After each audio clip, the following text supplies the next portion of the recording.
Greetings, everyone. Mr. C here. Just doing a little midsummer check-in.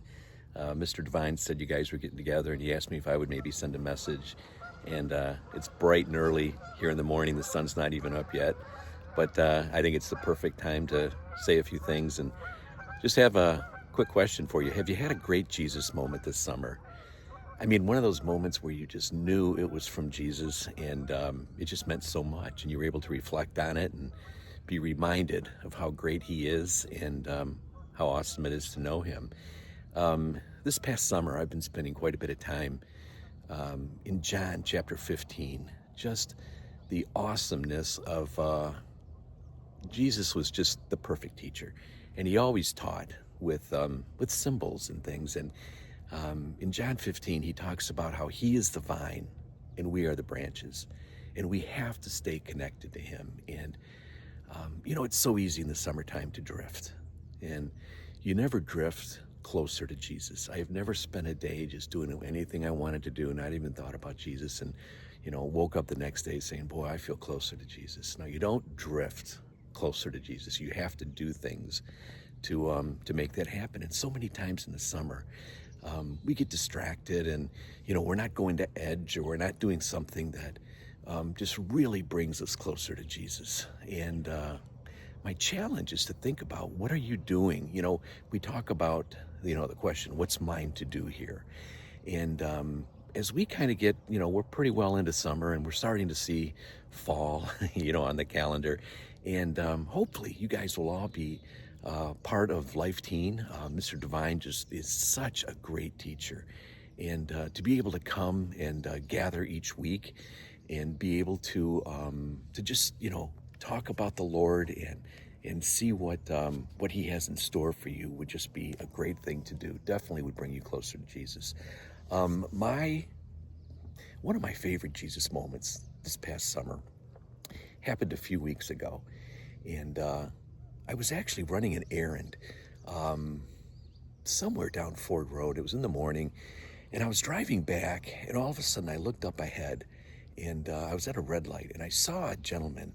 And every once in a while someone will just stand out to you, and this guy, this was one of those 90-degree days. It was so hot, and he was in a winter jacket. He had a winter hat on, and he had his arms full of stuff. He had a basketball he was carrying, and he had a bunch of bags. He had a backpack, and I just kind of looked at him, and I just thought, gosh, I wonder what his story is, and is there something for me to do here for this guy? And the next thing I know, the light's green, and off I go, and I end up home, and I couldn't get the guy off my mind. I just kept thinking about what his story was, and if I kind of blew it, if I was supposed to do something and I didn't. Well, it kind of drifted from my mind, and later that day, several hours later, I had another errand to run in that same area. And I'm coming down Ford Road, and I'm at a red light. I look up, and there's that same guy walking the same direction with the winter coat on, the big winter boots and hat, carrying a basketball and a backpack and a bunch of bags, and the bags had cans and bottles in them. So I knew what he was doing. He was trying to, make a few bucks and maybe get lunch or something. And I just said, all right, God, I mean, to get a second chance is very rare, but God just put it right in my face and said, check this guy out. So he was walking through the parking lot on Ford Road of Sam's Club. So I pulled in the parking lot, and I got my window down, and I kind of pull up. I'm about 10 feet away from him, and he notices me, and he looks at me and says, hey man, how's it going? And it kind of surprised me, because he was bright and joyful. And I said, great, how are you doing? He says, man, life's good, everything's great. I said, aren't you a little hot? Guy was covered with sweat, and he's like, no, you get used to this, it's all good, and everything's good. And I said, hey, can I buy you dinner? And he kind of looked at me and kind of stepped back, and I'm like, no, I don't want to take you to dinner. Can I just give you money and you buy yourself dinner? And he's like, yeah, that would be cool. So I handed him some money, and we sat there and talked for, I don't know, about 5 minutes. I learned a little bit about him, but we parted ways, and he continued walking, and I watched him, and he walked all the way over into Walmart. and taking his bottles and cans back. And I just thought, this guy's been doing this all day long. All day long. And he did it with such joy. I mean, when he walked away, he said, "Hey, God bless you, man." And I'm like, "Oh, God bless you."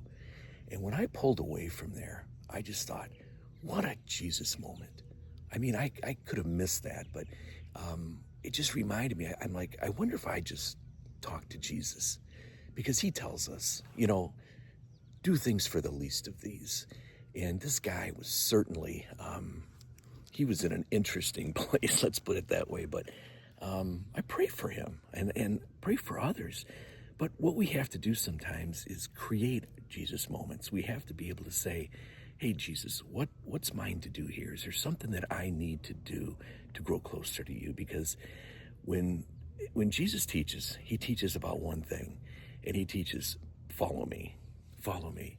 And the only way we can follow him is to be a branch in his vine. That's where the fruit takes place. The fruit takes place on the branch. So my challenge for you guys today is, what's been your Jesus moment? And what do you have to do to create more of those? Because there's nothing like a Jesus moment. All right, God bless you guys. Hope you have a great time. See ya.